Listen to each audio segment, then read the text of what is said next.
Đây nhá, ba mặt một lời nhá. Ba mẹ con ạ.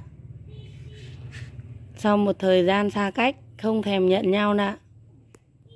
Tin à? Tin này ra chơi với mẹ này, với chị này. Chị của con đó. Ô thôi, chết rồi. Mẹ con nhà đi, chị em nhà đi hay rồi. Này. À, chị được bú mẹ nhìn chị to hơn em đây này. Này mẹ ơi.